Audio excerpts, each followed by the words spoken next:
Welcome, everyone. I'm Susie Angelucci, Director of Advertising and Marketing at the Monitor. And Monitor is excited to partner with American Association of Commercial Finance Brokers for today's live stream, How Brokers Can Win with More Vendor Relationships. If you're a commercial finance broker looking to grow your business, you're in the right place. For more than 35 years, the AACFB has been dedicated to helping commercial finance brokers succeed by providing industry education, networking opportunities, professional development, and connection with funding sources and industry leaders. Whether you're new to the business or a seasoned broker, the association offers resources designed to help you build relationships and expand your knowledge and grow your brokerage. Today's discussion is a perfect example of the commitment. Vendor and dealer relationships are one of the most effective ways to generate consistent, high-quality business, but building those partnerships takes strategy. During today's live stream, you'll hear practical advice on what vendors really want in a finance partner, how to develop successful dealer programs, how to create partnerships that deliver value on both sides, and the common mistakes that can prevent brokers from becoming a vendor's first call. If you enjoyed today's conversation, we encourage you to take the next step and join AACFB at the 2026 Commercial Finance Expo, taking place October 21st to the 23rd in Irvine, California. The Expo is one of the industry's premier networking and educational events, building together brokers, funders, service providers, and industry experts for 3 days. And you're looking for 3 days to grow your business. The Expo delivers opportunities you simply can't get from behind your desk. Leading today's discussion is someone many of you already know well. Monica Harper has served as Executive Director of American Association of Commercial Finance Brokers for 20 years, helping shape one of the industry's most respected organizations and creating educational programs that have benefited hundreds of commercial finance professionals. Please join me in welcoming today's moderator, Monica Harper. Thank you. And thanks everybody for joining us today. I want to thank the Monitor for partnering with the American Association of Commercial Finance Brokers for today's live stream. Welcome everyone. We're excited for you to be with us. And I know it will be an incredibly practical panel discussion. One of the questions we hear most often from brokers is, how do I build more vendor business? Whether you're looking forward to establishing your first vendor deal or expanding existing vendor programs, today's panel will share real-world strategies that have helped them build long-term relationships and generate consistent deal flow. And that is exactly the type of education that AACFB strives to provide, practical conversations led by successful brokers who are willing to share what's working in today's market. Now, let's meet today's panel. Unfortunately, we were going to have Katie Baker, but she could not join us due to issues caused by this week's storms in Northern Kentucky, but we wish her well with all of that. We do have with us Carrie Radloff. She is the CEO of Synergy Financial Resources.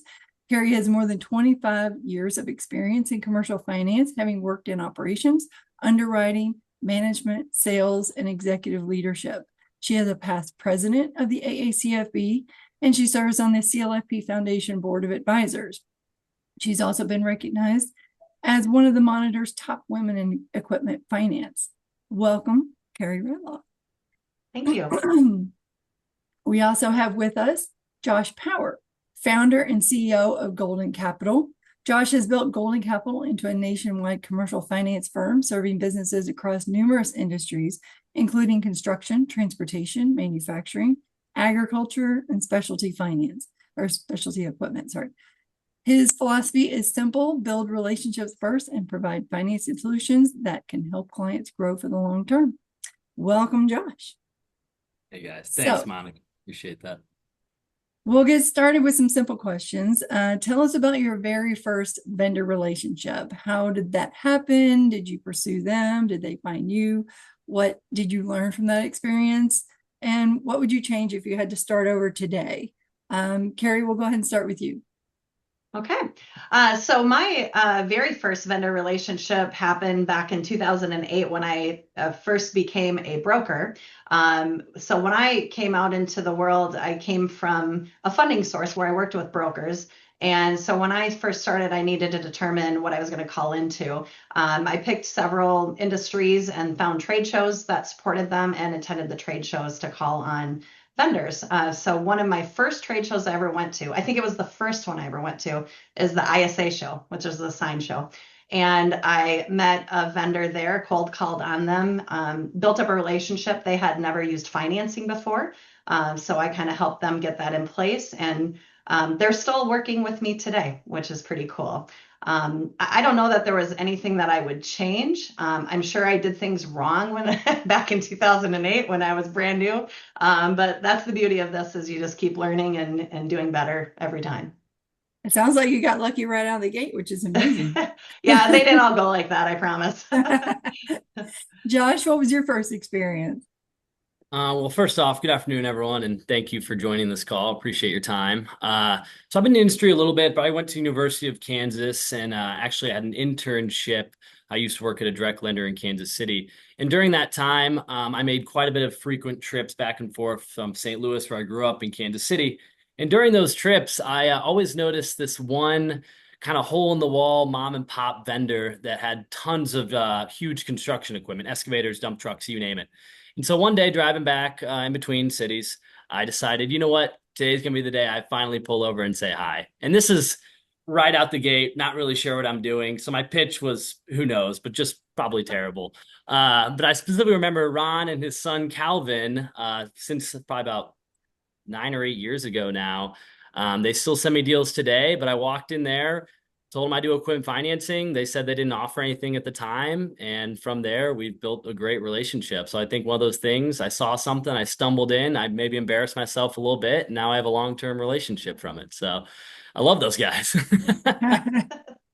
That's amazing that you both still have the vendors that you started with. That's great. So I want to ask, if a broker walked into your office tomorrow and said, I want to build vendor business, but I don't know where to begin, what's the first thing you would tell them? Josh, what should brokers focus on? Should they focus on one industry or cast a wide net? Well, what would you tell them if they walked in and said, how do I get started? So I think Kara resonates with this as well. But our biggest thing here at Golden Capital is just really bringing value, right? So to answer your question, I think it's good to have multiple industries you do touch in and maybe, can advocate for. But also being a master of none is never good, right? So finding something that you're interested in, you're curious about, you can understand, develop that industry so that when you are in those situations where, that industry knowledge actually comes up, you can speak fluently about what you're talking about. Now, to answer your question, I think bringing value, so understanding who you're talking to, right? If you're going to walk into a cat dealership, well, we know they have multiple financing options. So where does a company like Golden Capital actually bring value to support their sales process? So you don't want to go in and just pitch them the same thing they've already heard.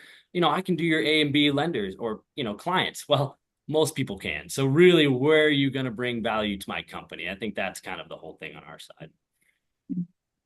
Carrie, what would be the first thing you would tell them?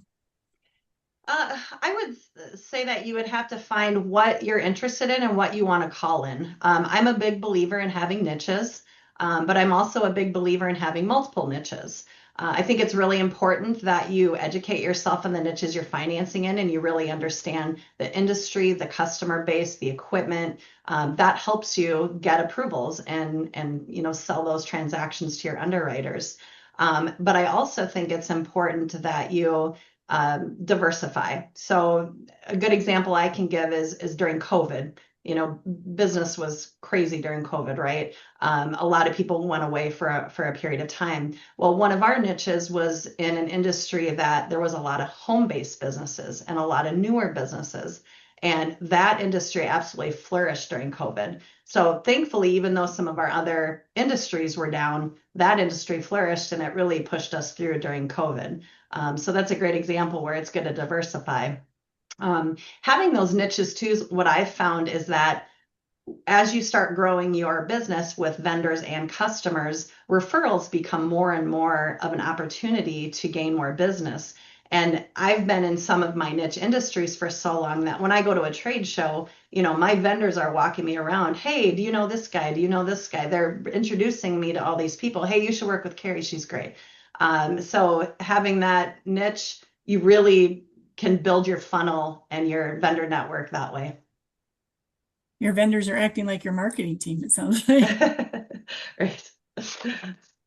So, Josh, how do you identify good vendor prospects? What characteristics tell you this is someone I'd like to partner with?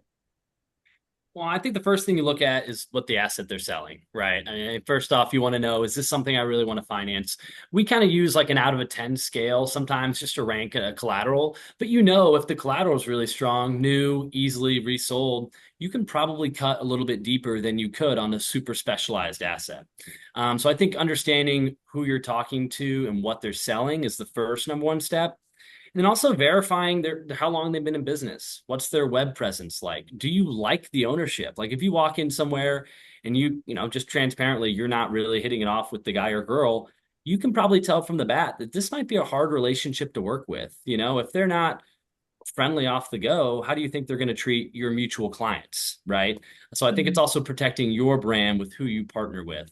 So just doing your extra due diligence and understanding it's on both sides relationship, right? Absolutely. Carrie, you've spent years developing vendor programs. What do vendors actually want from a financing partner? What are they looking for beyond competitive rates? Well, I think we can all agree that vendors, they just want to close more deals. They want service, they want competitive programs, they want a little bit of everything. But beyond that, I think it's really important to ask your vendor what they want. Every vendor is going to be a little different in how they want to do business, and getting those answers directly from them and providing solutions that match their goals is what's going to be important to bring on that vendor and continue to have a relationship with that vendor. I decided a while ago that my perfect vendor is someone who just gives me the lead and lets me run with it. They trust me. They know I'm going to take care of it. I keep them updated.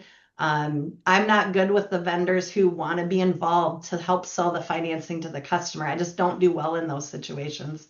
I also like my vendors who vet their customers, who know their customers. Portfolio performance is better, approval ratios are better, closing ratios are better, and all of that's important, especially when you're working with funding partners and keeping them happy with the business you're sending them. I think marketing support can be good if you're able to make flyers. Most people can make flyers nowadays through all of the AI and the different programs. But also offering sales support, as they have a new salesperson, ask to take a half an hour to meet with them, show them, how to quote financing in every deal, make sure every customer knows about it. Here's a sample monthly payment you can give them, how to help them maybe close more business by offering financing to every customer. So I think there's a lot of different things you can help depending on who your vendor is, and how large they are. Most of my vendors are smaller vendors. And so that type of assistant is very helpful to them. It's not cookie cutter. It's not one size fits all. You have to get to know your It's not. your vendors and find out what they want. Right. Absolutely. So let's say you've identified the perfect equipment dealer. Now what? Josh, I'll go with you. What would you do to reach out for? What would you say first? Well, I mean, I think first, just a general phone call, right? Trying to understand who the decision maker is, who you're trying to get to. I mean, a lot of the times I like to call them gatekeepers, right? But the secretary, you walk in somewhere, you get on the phone. It's like, who are you trying to speak to? Why do you want to talk to him? Well, this is Josh Power with Golden Capital. I'm doing financing. Let's hope to speak to someone that makes that decision. A lot of the times, depends who you're talking to, but those bigger dealerships, those gatekeepers will cut you off real quick. So I think it's saying the right words to get to the right person. And then once you do have your foot in the door, especially from our perspective, look, we want to earn your business. We understand we're new. We're someone calling out of the blue. How do we show you we're a real company that's hands-on, that actually wants to understand your business model and help you sell more? So I think going after maybe some of the lower hanging fruit, those tougher credit profiles, some used equipment, stuff is falling through the cracks, showing them you can get those deals done, and then working your way up to some of those more qualified buyers once you've earned the right to take a swing at those clients, I would say. Carrie? As far as who I reach out to, it really depends on the vendor. If they have a finance manager, typically that's where the apple goes, where you need to get the finance manager on board.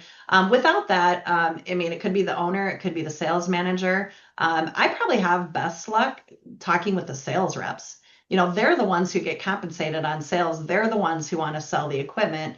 And as long as the sales manager or the finance manager is okay letting them use who they want, that's really what I start tackling. Get one of them on, start doing good business with them, and then asking them to refer me to the other sales reps, and growing it that way. Also, I've found too that if they have a sales support person, a lot of times in those places, the sales support person, they want to keep that person happy because they're the ones that do all the work for them. So if I can get them on my side and show how quick we are, the service we provide, the knowledge we have, sometimes getting that person on board too works wonders with growing with that vendor. So should brokers do cold calls, or should they walk in as LinkedIn or other social media referrals? What seems to be the most effective way that you found? For me personally, I find cold calling both on the phone and through trade shows has been most effective for me. And referrals, as you build that, referrals have been incredibly good for me. I don't think I've ever gotten a customer off of LinkedIn, but I know many people that's the only place they get their referrals. So I think it depends on the person and what you're comfortable with and where you see success with. Mm-hmm. Yeah, Josh, I think I was gonna say I think it's a little bit of a loaded question. I will say I'm really excited with this industry right now. Just to touch a little bit on AI, right? But I mean, back in the day, you'd be scrolling through yellow pages trying to find all these addresses and this and that. So I do think with ChatGPT, Claude, AI, I mean, it allows you to have access to lists and vendors and this and that. So really, from my standpoint, there's not really an excuse not to be out there hammering it when all the information is at your fingertips now. So that's what really gets me excited for kind of the way this industry is heading. Now, to answer your question on if people should LinkedIn DM, cold call, walk-ins, I think it's a fine mix of both. Especially on my team, I would say, look, we like hammering the phones. We do. We like picking up the phones. We like making a call, but we don't necessarily love them to be cold, right? Maybe we've met this person at a show. It's a follow-up. I think anyone can break ice, but really who's going to follow up when they say, yeah, we're interested somewhat? Who's going to do the call every 30 days? Who's going to check in? Who's going to remember they just had a kid and follow up? So I think building the relationship, to answer your spot on question, everyone has their own sales cycle. So I think as long as you're putting in the reps, learning what to say, how to pitch, and then when you do have a pitfall, pivoting and filling those holes so your pitch can be better moving forward. But now I think there's just so many unique ways to sell, whether that is walking in, cold calling, or a LinkedIn DM. But if you're going to DM on LinkedIn, because I get a ton of these, like just actually be a person. Don't be a robot, right? Like be genuine and want to reach out. And then hopefully your persistence pays off. And like anything, I think it's a numbers game. The more dials and the more hands you can shake, that, evens the playing field and hopefully boosts your odds a little bit. Mm-hmm. So Josh, for you, what does that first meeting usually look like? Are you selling finance? Are you trying to understand their business? What does that look like for you? Yeah, I mean, so like I think first is understanding who you're talking to, right? So if you walk in somewhere, the first thing you want to understand is, does this place offer financing or do they not? That's going to steer your whole conversation, right? If they don't offer financing, we're in for a time. Great. Let me teach you all about it. Here's how I can help move your inventory by offering my financing. Great. But reality is most vendors we work with in this industry offer financing, are aware, and know the ins and outs. So, don't play dumb either. Like these vendors know, right? So be transparent, be honest, but really understanding what they're doing. So if you're talking to a big dealership, you need to know that they have their A and B, they're handled. Like they're probably not going to get many of those. So where do you bring value? Well, no age restriction on assets, maybe. Their current partner, they don't go over 5 years. Oh, great. I just heard something that maybe I can win a deal. So if I'm out talking to Mr. Vendor, so you're telling me that 6-year-old piece of equipment you guys have no options on? Great. Here's my card. Please keep me in mind when that comes up, right? So filling a hole, understanding where you can really bring the most value, I would say. Carrie, what's the biggest mistake you think brokers make during that first meeting? I would say not letting the vendor talk. where they're just spewing out, here's what we have, here's our programs, here's how great we are. I think the important part in the first meeting is to really ask questions, ask open-ended questions, find out, like Josh said, are they offering financing? Who are they offering it through? What do they like about it? What do they not like about it? Find out where you can step in, where they're having issues, and what solutions you can provide to them to earn their business. Like Josh said, 6-year-old asset. Well, we know that their captives aren't doing that, so let us step in and help with those deals. So asking those questions and providing the solutions is where I think you can get most of your business. With something brokers should never say during that first meeting. This is actually a great segue. I was just about to say, and this is something I used to be really bad at, but just loosen up a little bit. I think everyone's so uptight, right? You're like trying to stick to a script, you're trying to say, here's what I do great. And just to Carrie's point, like just be a person, right? And I think that's where at least we get a lot of wins. It's like, hey, I'm actually not Wells Fargo. I'm not this huge company, right? Like if you want to support me and my family, like we're growing, like, rings are expensive, right? Like I'm trying to save up for stuff. Be genuine, be like, I'm a hustler. Send me a deal. How do I earn your business? But to get back to what you shouldn't say, I would just say, don't be a robot and be a real person. Be genuine. Like, hey, man, this is a long Friday, right? So ready to get through it. You got any deals for me though? Yeah, I've always said I never reach out to a vendor where it's an e-blast or an email or a phone call or anything without bringing something of value to that situation. So never call and say, do you have any deals for me? Hey, I'm just checking in. Hey, some of those things I would say are things you should never say. Like, what can you do for me? You should be saying, what can I do for you? What can I do for you? Yeah. Right. So at this time, we're going to take a little deviation from our discussion, and we're going to get some feedback from our attendees. You should start to see a poll on your screen, and we'll give you just a few minutes just to click on there. How do you currently meet new vendors? So is it cold outreach? Is it networking? Is it customer referrals? Are you going to trade shows? Are you getting referrals from existing relationships? What we want to know, how everybody else on this call is doing that. And we'll give it just a second. And if when you feel like you've gotten enough responses, go ahead and pop that up and you can see the results. It's always interesting to see how everybody else is doing.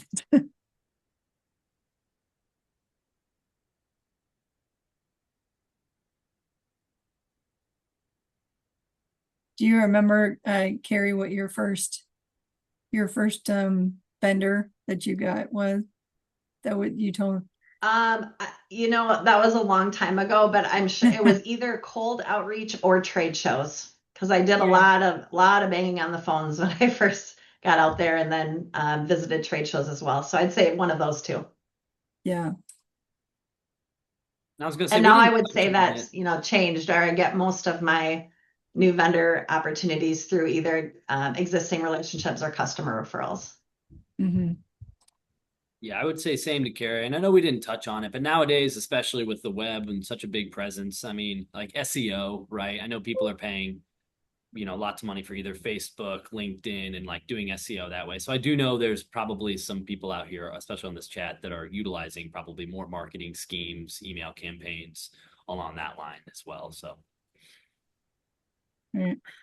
So it looks like answer to our poll, the 41% did cold outreach, 12% did networking, another 12% had customer referrals, 14% did trade shows, and 22% existing relationships. And I think that's going to depend too if you're newer in the industry as opposed to later in the industry. You're probably going to get more referrals from existing relationships and that sort of thing the further along you get in your career. So wonderful. So it's a little bit of a mix. Everybody's using all those tools that they have at their disposal. So wonderful. So we're going to talk about becoming a valued partner. Once you've landed the vendor, how do you keep them? Josh, what makes a vendor call you first instead of another broker? Well, I always answer the phone, right? I mean, we're available. When you call, you're not going to get a robot. I think that's the biggest thing. And I just like to shoot my vendors straight. If I think there's a deal here, great. If I think you can take your client somewhere else to be better, then I'm going to recommend that, right? I genuinely want what's best for their client to grow and be successful. So hopefully they can come back to me in a couple of years or a couple months and finance something else, right? So I think genuinely taking care of their client and having their best interest at heart is hopefully why I get some calls, but also just being a real person, easy to work with. And when people call, you answer and you shoot them straight, right? There's no beating around the bush, no BS. Here's what's going on. Here's what we need to do. Do I really think we can get a deal done or not? And I used to do this quite a bit in the past, but like a deal would come in, you look at it, like, I think there's something here. You stew on it for a couple days and then realize there's not. Just get them the answer up front. Time kills deals. And if these people are trying to close deals, you need to be respectful of everyone's time, right? Yeah. So, to both of you, how often should brokers communicate with vendors? Weekly, monthly, only when there's a deal? What is the rule of thumb for you guys? I don't really have a rule of thumb. I would say with my top vendors, I'm talking to them probably almost daily. And the vendors who I don't see as much with, it depends on whenever I can provide something of value. Like I said, I don't ever reach out and just say, hey, what's up? How you doing? Do you have any deals for me? I always try to bring something to them. Some of the smaller ones that I don't get a lot from, maybe monthly, maybe even every couple of months. It really depends. We're also sending e-blasts out to those vendors usually once or twice a month. So they're hearing from me, seeing me, but I do try to get on the phone regularly, depending on the size of vendor they are for me and the opportunity. Josh. Same Yeah, I mean, I would question. say more or less the same thing as Carrie, right? Like it's spot on. It's relationship based. Like some vendors I can text anytime and send them funny stuff and great. Other vendors, it's serious, professional, very upstanding. So I think it's just understanding who you're talking to and understanding that relationship. Now, I think what Carrie said is very good. Staying visible is huge. So, like maybe you're not talking to them once every day or once a month, but if you are sending email blasts, staying in front of them, being somewhat available on social media, just so you're staying top of mind.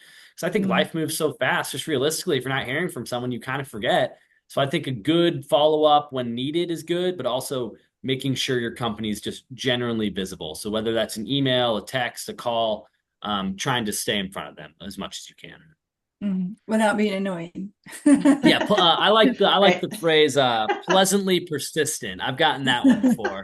I know I'm being a bug right now. I'm just, I'm waiting for some deals. Maybe don't Right. ask it that way, but right, where the deal's been. It's been a little quiet. You miss me?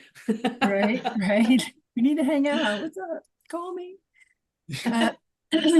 So, for Carrie, what value can brokers provide that has nothing to do with financing? I think knowledge. For me, I niche myself in a few different markets, and so being able to provide maybe industry information on trade shows that you've heard, market insights. I think I have a lot of conversations with my vendors, like, what are you seeing in the market right now? How are things going? What do you see is going to happen with rates? And just having some of those conversation goes a long way with vendors to hear from someone else. And just being there, like Josh said, I always answer my phone. And I don't have customers who abuse that. I don't get calls at 3 a.m. But when they call me, I know it's important and I'm going to pick up that call if I possibly can. I provide reporting to some of my top vendors as well. And that really helps them see, what closing ratios we're having and which customers we're losing, why we're losing them. Provides a lot of good insight to help them in their sales process and who they're selling to. Sharing leads. If you have an opportunity with, say, a customer who comes with you and is looking for a piece of equipment but doesn't have a vendor, maybe you can send a lead over to them. That goes a long way with a vendor. That kind of builds on that because my next question is, how can brokers actually help vendors sell more of their equipment? Oh, well, there you go. Special programs, I think too. A couple of my top vendor I work with, we're constantly creating special programs for them. Something that makes it easy for them to sell which equipment they're doing, special programs for trade shows, whatever it is. And if it's easy for them to sell, they're going to sell it, and they do. So working with them to create something that works. And like I said before, I think, sales training for some of the newer salespeople on how to sell financing, how to handle customer objections, some of those things. Yeah. Do you have anything to add for that, Josh? I mean, yeah, Carrie kind of hit it on the head, right? I mean, Yeah. this being there, I would say from my standpoint, also being like an advocate for the business, right? Our biggest thing is always tying the investment back to the ROI on the investment. A lot of the times you can look at this $300,000 price tag and think, oh my gosh, right? But I think you're selling, you know, preserving your working capital so you can keep it in-house. Your monthly payment, can you afford it? If you're making $10,000 a month off this machine, why are you giving me an arm and a leg about a $1,500 payment, right? So I think circling back always to the ROI, you're building your business. What is this asset going to do if you do or don't have it? You have an upcoming job, right? And then also, Carrie, you've probably had these conversations as well, but you actually talk to a client, you go through all the logistics and you're like, I actually don't understand the ROI on your investment right now. I don't think right now is the right time. So also sometimes swallowing your pride and understanding what's best for the client maybe isn't always best for you right now, but if you treat them right, they're going to come back to you in the future when the time is right for them to buy. Yeah. Mm-hmm. So now we're moving on to lessons learned. I'd like each of you to tell a story. Tell us about a vendor relationship that didn't work out. What happened and what did you learn? Go ahead, Josh. Yeah, I'm happy to start here. So if you know me or if we've met, I'm kind of a road warrior. I love doing some walk-ins. I love stopping by vendors all across the country. And I've had very few, I guess, bad encounters, but I do remember this one. And this is just something to keep in mind. Like, not everyone's going to be your person, right? And that was very hard for me to, I think, get. But I walked into a small, almost like a landscape, lawnmowers, small tractors, trailers, et cetera. So not a huge vendor, small mom and pop, middle of nowhere, Kansas, right? I was driving down the road, decided to pull over. And, my biggest thing is always bringing the juice, smile, and be who you are. And I walk in and I could just tell from the bat that me and this guy's energy was not clicking at all. So I was like, hey, like, I saw you're selling some equipment. Great news. Like, I actually finance that stuff. I was curious what you're offering, this and that. Instantly, no soliciting. Like, oh, okay. Like, don't feel like I'm selling anything. I'm just here to add value and understand like what you're trying to sell and do. And if I could help, and instantly was met with, right here. And for the first time ever, I had this, I think probably 6'8", bigger gentleman up in my face telling me to leave his dealership. And so at that time, you just need to swallow your pride, understand I could have said anything. I could have had the best pitch, anything. And sometimes no matter what you say, you're not going to crack that one. And that circles back to it's a numbers game. And I left that store and I look back, it's like, what are things I could have said and done differently to maybe win that relationship? And reflecting, I don't think there was very many, but taking the notes, understanding, and trying to get better on the next one. Hey, one no is closer to a yes, right? You can't help it if who you don't vibe with. I was going to say, I was like, dude, I don't want to work with you anyways. No worries. Right. Like, you're actually saving me right now. Don't send me. That goes back to, finding people that you want to work with. Yeah, I went and saw their reviews after, and I was like, actually, this all adds up. They got really bad reviews, right? So as Carrie said, like doing your due diligence, like, do I want to work with this vendor? Right. Yeah. Right. Carrie, what would you say was a vendor relationship? Yeah, I mean, I've had a lot, but I think as long as you're in here, you continue to have these come up. But I would say early on my career, I lost one of my vendors to one of my funding source partners. So that was a learning experience of making sure you're partnering with the right funding sources. I had another situation that I can explain too is a vendor who I found out early on was shotgunning every deal to 5 different brokers. So that never works out well. That was a vendor that I fired quickly as well. But the main one that I'm going to talk about is they were actually one of my best vendors or one of my top vendors for a number of years. The market that they sold into, they really had saturated it, and we started to see the quality of their leads and their customers go down. We were struggling to put together the approvals. We started seeing some people having issues with the equipment. And, the portfolio was showing some strain. And, we got together with my team and I contacted my top funding sources as well that I was sending that business to, kind of letting them know what I was seeing. And we made the very difficult decision to cut off that vendor. Again, it was one of my top vendors, so it hurt from a financial standpoint, but it was the best thing that we ever did because that allowed me and our team to work on new vendor leads that were going to send us more quality business. It allowed the team to work on the applications that actually we were going to close and that we weren't going to have issues on. And so sometimes it's really hard to make those decisions, but it ends up being the best thing. Right, because sometimes that vendor partnership is a reflection on you as well. So if your vendor is not living up to their end of the bargain and you're trying to get their deals funded, that affects your relationship with your funder. So Yeah. ultimately, it could be the better decision to let that vendor go. So okay, now we'll switch it up and say tell us about your best vendor relationship and why has it lasted so long? Go ahead, Carrie. Sure. So my best vendor, I've also worked with them since 2008, since I first started in the market. And I think the main thing is just the relationship that we have. Through the years, I've proven to them the service is there, the programs are there. We support them at trade shows, we visit them in person. We take care of their customers very well. And we've built that trust over the years. And so even though they get called on a million times a week. At trade shows, when I'm standing right there by them, they get called on by other brokers and funding sources. But the thing is, we've built that trust and that relationship. They trust me. They send their leads over. We know exactly how the process is. It's a very streamlined process. And they vet their customers so well. And we experience, I just did a vendor report for them. We're approving 96% of their applications. I mean, that's unheard of. And I don't have any other vendors that are even close to that, but it's just a long-term relationship where, we've always been there. We've always done business the right way and we've built the trust.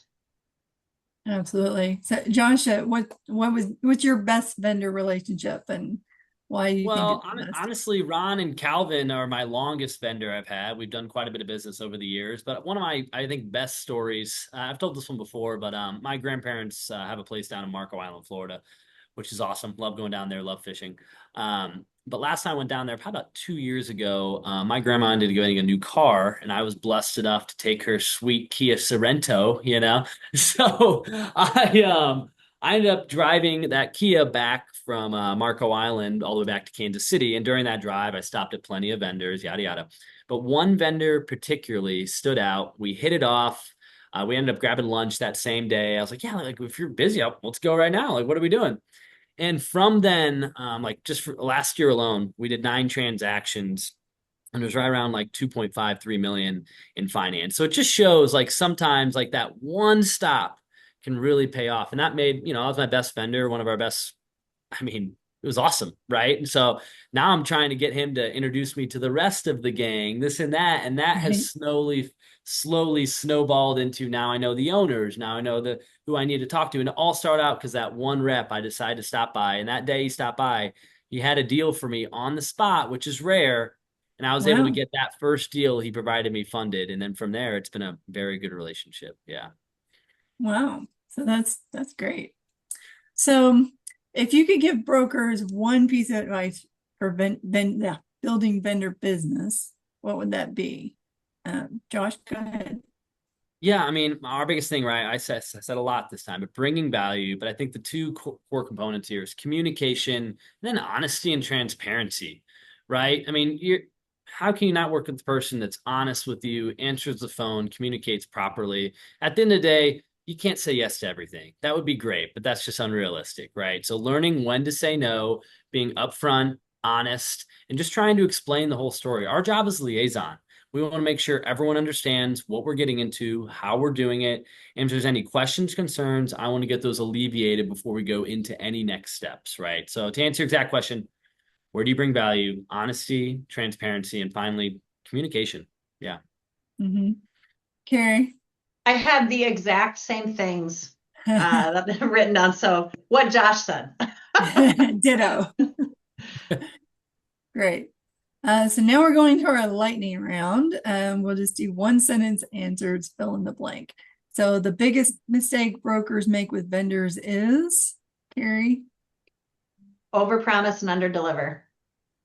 Josh? Overpromise, literally. Yeah. Oh, Yeah. I get, I got 5.5% rate. It's like, well, that's just unrealistic, right? Yeah. Or I can get this done in a day, or, depending on the deal, that may not Yeah. be realistic. One thing that every vendor wants, Josh? Communication, right? Yeah, just be able to communicate. I think as long as you can communicate, you'll be in a great position. Yeah. Carrie? Close more deals. Yep. One thing every broker should stop doing, Josh? Probably selling on the rate and the term and like the time frame, like you said, just don't overpromise. Never overpromise. Because I found myself a lot putting my foot in my mouth, like we can't actually quite do that. So just don't overpromise, I think would be the spot on one. Yeah. Carrie? Agree with that. And I'll go from a term of calling on a new vendor is giving up on a vendor prospect too early. Be persistent and continue to go after them if you think they're a fit. Mm-hmm. One habit that helped you grow your vendor business, Carrie? Persistence, I would say. Mm-hmm. Josh? Yeah, repetition, consistency, right? Yeah, it's just like a numbers game. As long as you're picking up the phone, doing the dial, shaking the hands, like something will eventually fall in your lap where you really got to work on your pitch, right? Mhm. Right. Absolutely. So now we'd like to take any questions or comments from the audience. So if anybody has any, please type your questions in the Q&A box or raise your hand to speak. And we would love to hear what has worked for other brokers or any challenges you're facing. So we want to hear from our audience. And I know we'll give them just a second. Let's see. There's several questions in the chat box. Yeah, I think they're in the chat. Not the Q&A. I don't see the Q&A box, so we'll go through the chat. Okay. And also if you're interested in our expo, the link to the expo is in there as well. Let's see. A lot of questions, actually. This is great.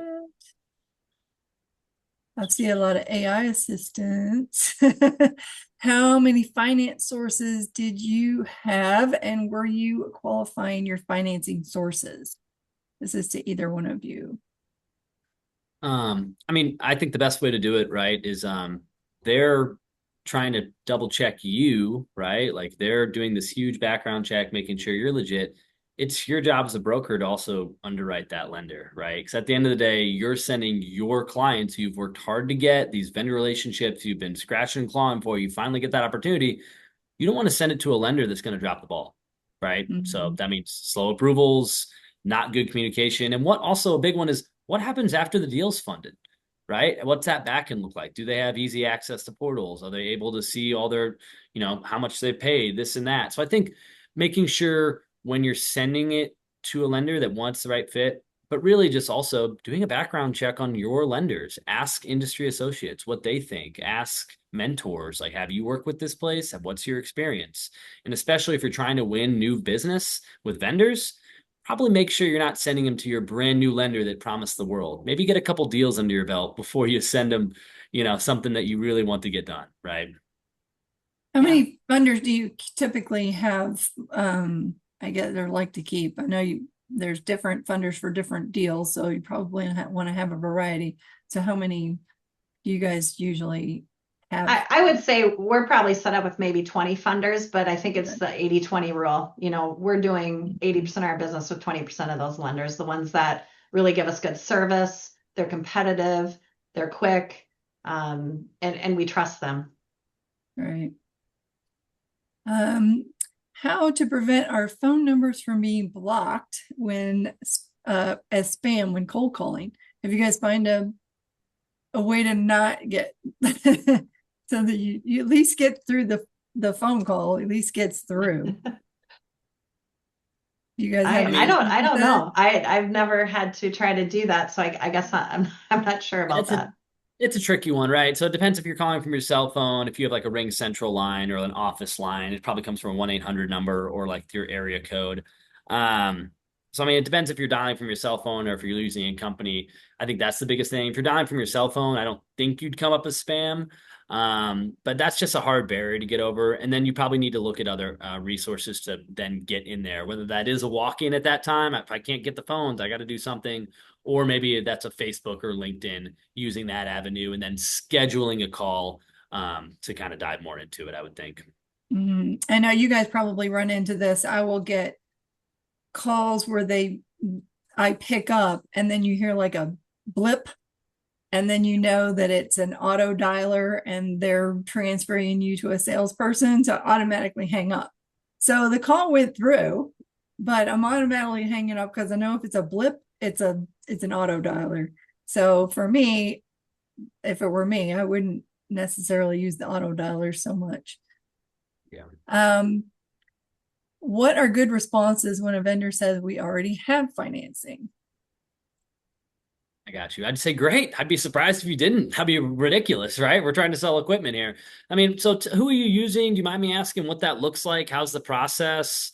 Explain to me any of your pitfalls. Like, do you guys work with startups? How deep do you guys cut on credit? And then also, this is in the back of your mind, knowing your internal lender boxes. Well, I have this lender that cuts down all the way to 550. I have this lender that doesn't have age restriction on assets. So you know these things and you can pitch accordingly. So I think understanding, sympathizing. I'd be shocked if you didn't have another lender. That's why I saw you're selling awesome equipment. Wanted to see if somehow I could earn your business. But really just finding the value, right? Pick their brain and don't let them say no, right? When it's like, that's great. I just want the low hanging fruit. Show you what I can do. Yeah, I guess there's two parts to that. One would be if they had a funder program, or if they had another broker. So I guess there could be different avenues, because if you're trying to win this away from another broker, that's another. I mean, how creative you want to get, right? I always say, like, if it's a local person, I'm like, look, so you're sending to some dude in California, doesn't even know you're in Kansas City. So you can come knock on my door anytime. Let's get lunch. Send me a deal. I'm here to prove to you I'm worth doing business with. So it really depends how deep you want to like lay into that, but you could really start selling around it, I would think. You have anything to add, Carrie? That one? No, I would agree with that. I usually want to find out, there's got to be something that they have a headache with that relationship. And so trying to find solutions with that and just asking them, try me on the next few deals. Let me show you how we do business and see if we can earn your business. Mm-hmm. The next one's not really a question. I don't think. It's just they're suggesting cold outreach, but in person. And I know, Josh, you've done some of that where you said you dropped right in. Yeah.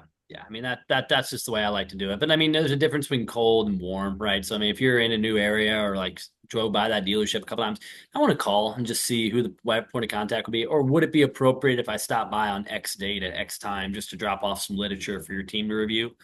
But also there's a fine line where it's just going in cold, sometimes good. Mm-hmm. So the next one says, what if vendor wants additional points? I explained to them the financing is more expensive, but they don't seem to care until the customer says no. Yeah. So, overall, I don't like to pay points to a vendor because like Liz said, it does cause the rate to be higher to the customer and it's harder to sell.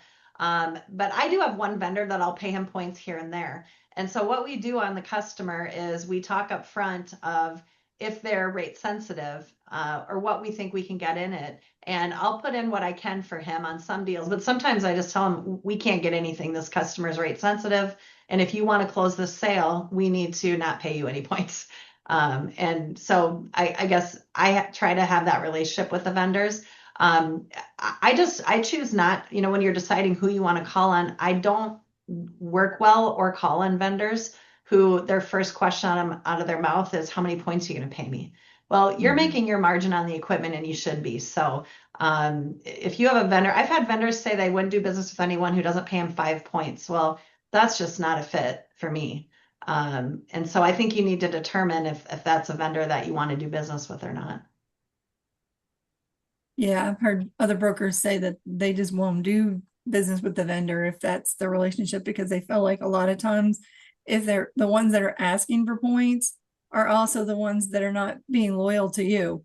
They shopping. would go with Never. another broker as fast as they could if they got a better deal from them. So And it in really the makes end, me question how many customers they actually sell or close, because those customers can probably go to the vendor's competitors and get a better deal.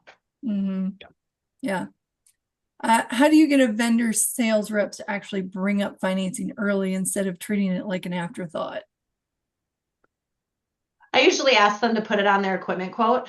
When they're talking to a customer, make it easy for them to run a sample quote, and add that to any customers that they're talking to.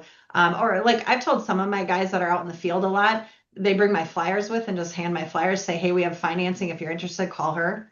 And just try to get them to know that we're going to close more deals and lose less customers if they at least bring it in. Mhm. Anything to add to that one, Josh?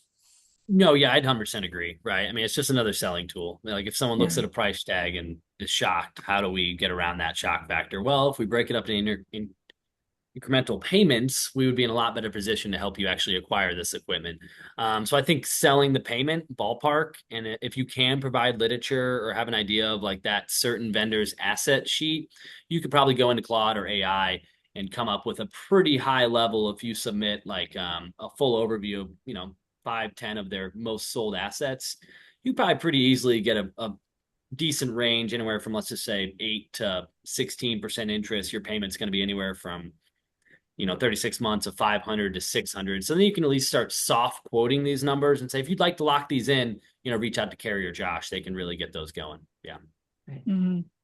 I want to know if anyone sends cold email solicitation. So I know you probably have like some emails that you send to your vendors or to your existing clients, and I would assume those would be different than you would send to potential clients. But Yeah, like cold solicitation is a little, those are tricky. And I mean, if you do a good email blast and you were able to get a good list of people to contact, then great. And hopefully that pays off. And that's all about the ROI and what you're spending to do those blasts. But like we talked about earlier, I think just staying in front of your vendors the best you can. So if you are going to send out these emails, just make sure it's, hey, my logo, here's what we're doing, just staying in front of you, but don't make it too sell, and like it's a robot blasting out to 1,000 people. I hate those emails, right? So just adding a little bit of a personal touch, I think goes a long way to really any email. mhm. Yeah, I agree. The only cold emails I really send is if I'm going to be attending a trade show. I may get that trade show list and shoot off an email and say, hey, I'm Carrie. I do financing in your industry. I see you're going to be at the trade show. Could we meet? Or something just very basic that they're actually going to read. Not Mhm. selling at all during that, just trying to find a time where we can talk. Right, right. Um, the next one asking where you're located, what your market is. So Carrie, I know you're in North Dakota. I'm in Southwest Minnesota. South. Our headquarters is in South Dakota, so South. we're kind of both states. My markets, I'm nationwide, and my biggest markets are printing, automotive, woodworking, creative services. Those are primary industries for me. And Josh, you're in Kansas City. Yes, correct. So we're in Kansas City, Overland Park to be exact. I live there with my girlfriend currently, and then our home office is there as well. And then, we focus in more heavy assets, so construction, agriculture, CNC machines. But then we've also been doing quite a bit of medical, so MRI machines, CT scanners. But we have a team that does kind of focus on certain niches. So yeah, we'll take anything that comes in the door, but as well, we like 250,000 plus on strong collateral. Mhm. What is your estimated mix of vendor sizes? Large deal, heavy deal, versus small ones? You guys have more I lean would say towards most of one. my vendors are smaller size, maybe sales of 10 to 15 million or under, 25 or less employees. But I also do have some vendors that are huge manufacturers. And how I've gotten in with them is just meeting the sales reps at the shows and getting in with one sales rep and then moving to another sales rep. And so I have a mix, I would say, but more of them are probably smaller shops. Mhm. Is Yeah, that and I would about the say same for you? I'd say about the same with Mhm. Carrie. It's a good mix. We do a lot of local business, which is awesome. But taking the big whales when you can get them, but also don't sneeze at the small lawnmower trailer guy. Like they pay the bills too, right? Yeah. Yep. Joe wants to know, what are some good reasons to get back in front of a vendor who isn't sending in much business? What value that the broker is bringing that makes a call worthwhile for the vendor? So like if you have a vendor that you haven't heard from in a while, we've talked about not saying, "Hey, do you have any deals for me?" But how do you say that without saying that?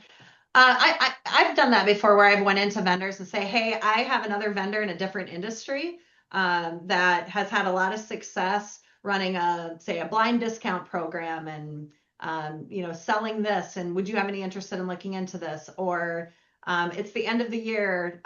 Now is a great time to sell the Section 179 and the 90-day deferral, no payments till next year. Or try to go with them with an idea that can help boost sales. Or have you figured out an ROI to give to your customers to show them how affordable the equipment could be, or trying to throw out ideas that's going to add value to their business?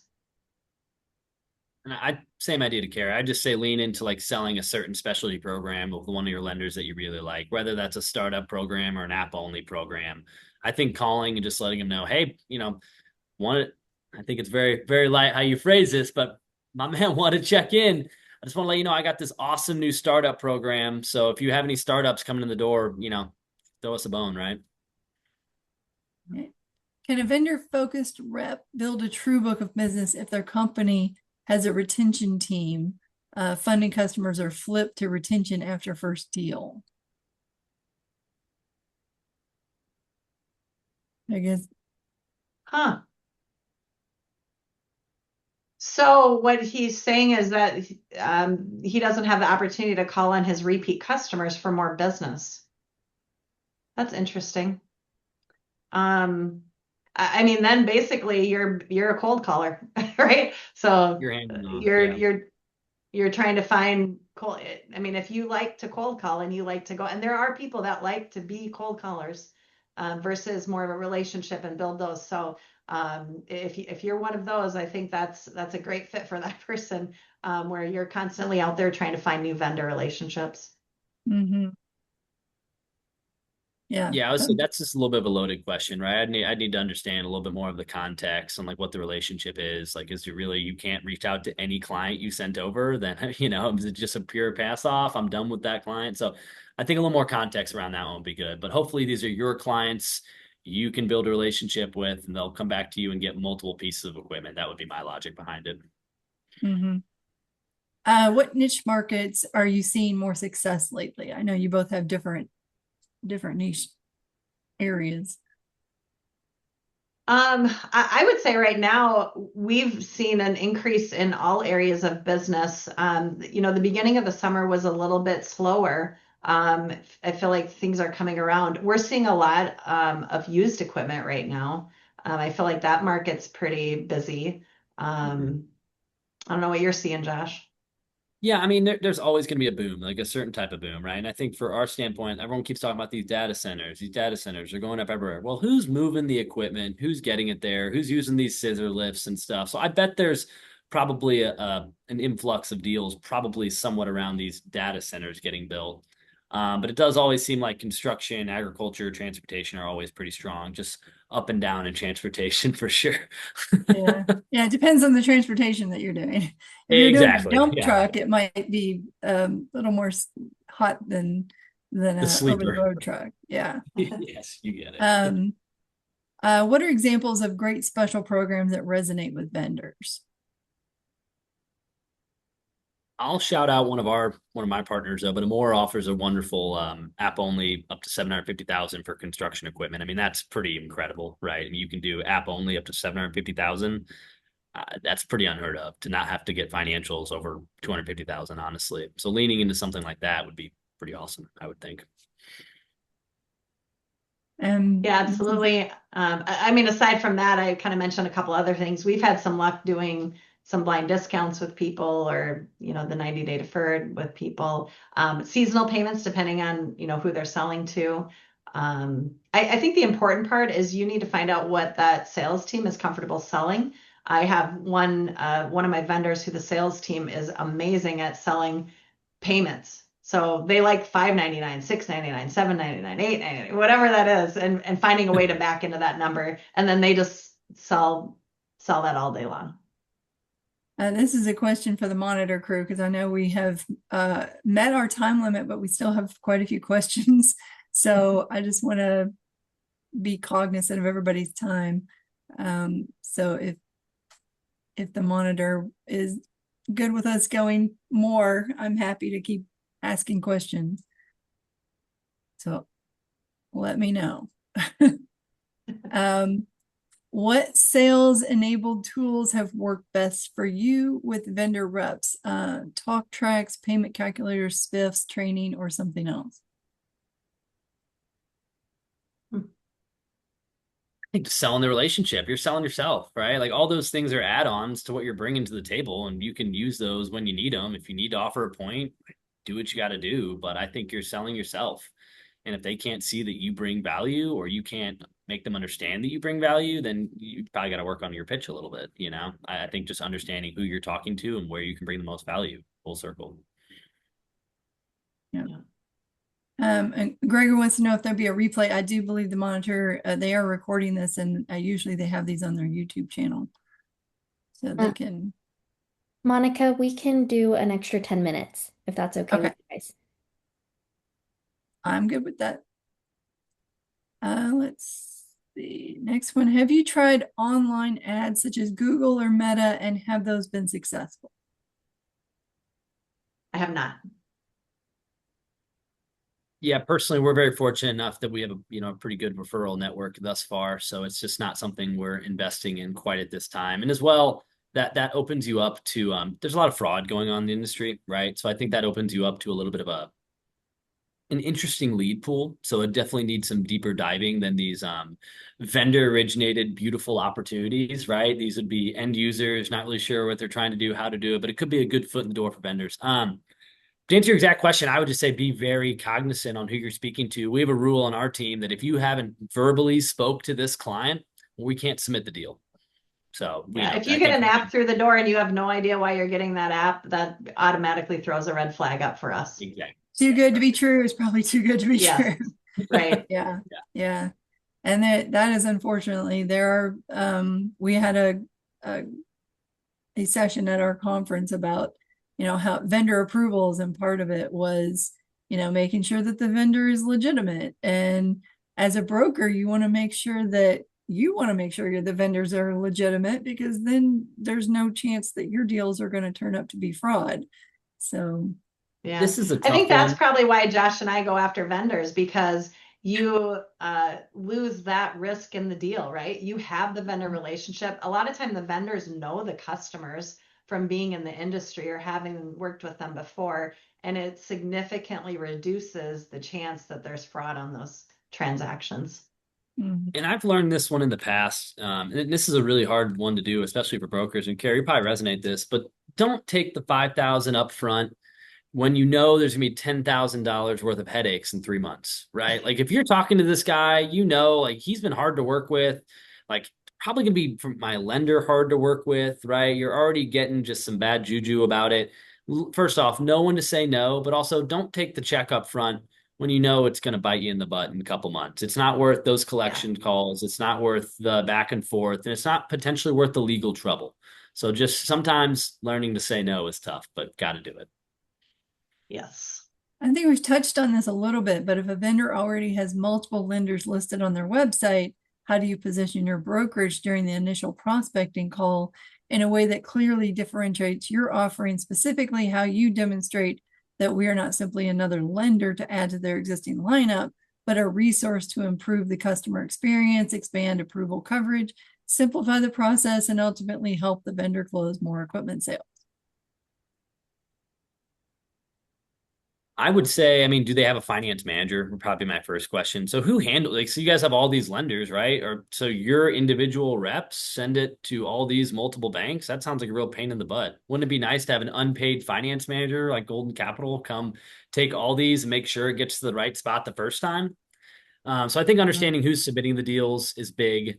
And kind of just really, I've said it a zillion times, bringing value, understanding the collateral. Do they sell used equipment? Do they offer that? So really picking the vendor's brain on what are you guys even doing? Where are your pitfalls? Yeah.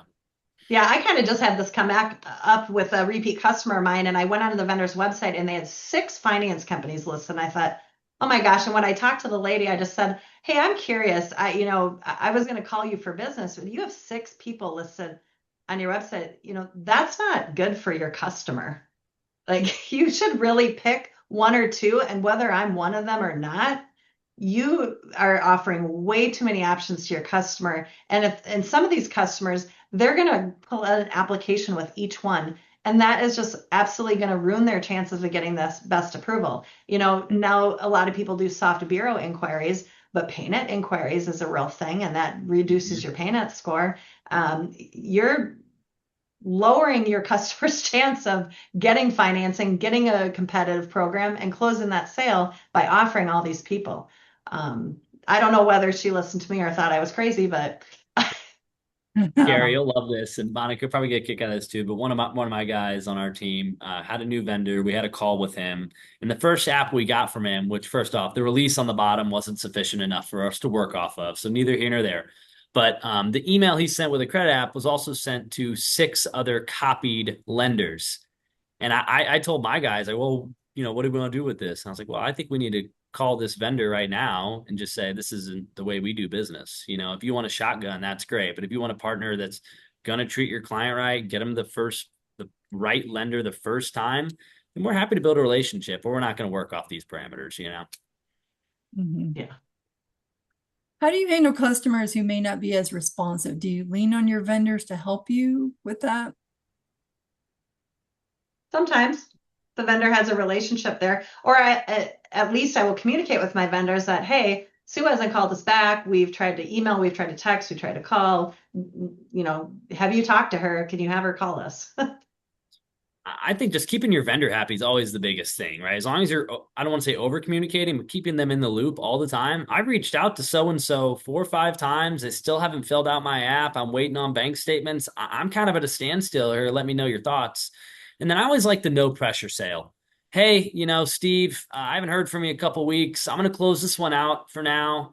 You're welcome to reach back out whenever it's convenient for you. And almost like putting the ball in their court, like, yeah, all good. You call me when you need me. Like, whatever.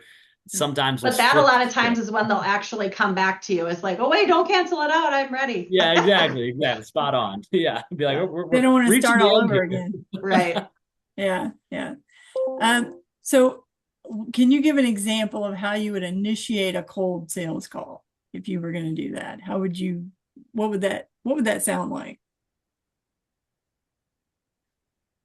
I'd first probably be on AI or Claude and finding out who I'm talking to, right? So if I'm calling John Deere dealership, I'm getting past the gatekeeper, the secretary. Hey, I'm hoping to speak to someone in sales. Yeah, I'm not some random finance company calling, I promise. It's like, hey, I want to speak to so-and-so in sales.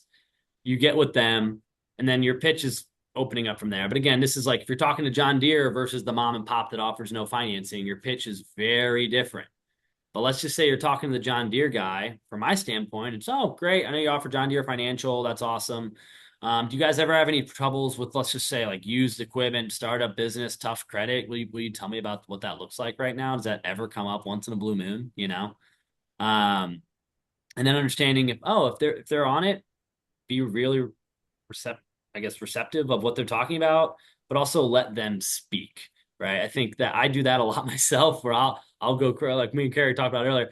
I'll talk too much, and sometimes like, Josh, just be quiet, let the guy speak, leave your information. And then the biggest thing is always the follow-up. Anyone can break ice on a first call, but it's that person that follows up in 10 days. Say, great talking with you, I think we covered this maybe, but are there any additions to special programs that brokers can make for vendors? Yeah, I think we did cover that a little bit. Yeah, the I app think we only. did. Yeah. Different. Have you found comp or incentive structures that meaningfully improve the finance attach rates? Huh. I'm not sure what that means. You would know better than I would. So if you don't know, I don't know. Like incentive structures. Like I one time ran a incentive structure with one of my vendors with their sales team just for fun. That were all golfers, and I always bring them out golfing every year. And so I ran you got this new club at Golf Galaxy for whoever sells the most at this show. So that was kind of a fun incentive, and it definitely got them cruising because they wanted to win that golf club. So Mm. Well, I know we have more questions, which is amazing, but we're also past our extended time. So at this time, I want to thank you, Carrie and Josh and the monitor. You've shared some outstanding advice today, and I hope everyone watching leaves with new ideas for building stronger vendor relationships. I'd also like to thank the monitor for partnering with the AACFB on today's live stream. And if today's discussion has inspired you to grow your vendor network and strengthen your business, I invite you to join us at the AACFB Commercial Financing Expo coming up in October 21st to the 23rd in Irvine, California.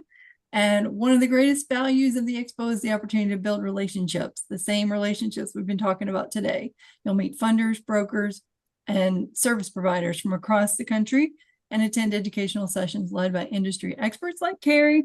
And we leave with ideas and connections that can help you grow your business. Thank you all for joining us, and we hope to see you there. awesome. Thank you. Thank you, Monica. Thanks, Carrie. Thank you, everyone. Take it easy. Have a great day.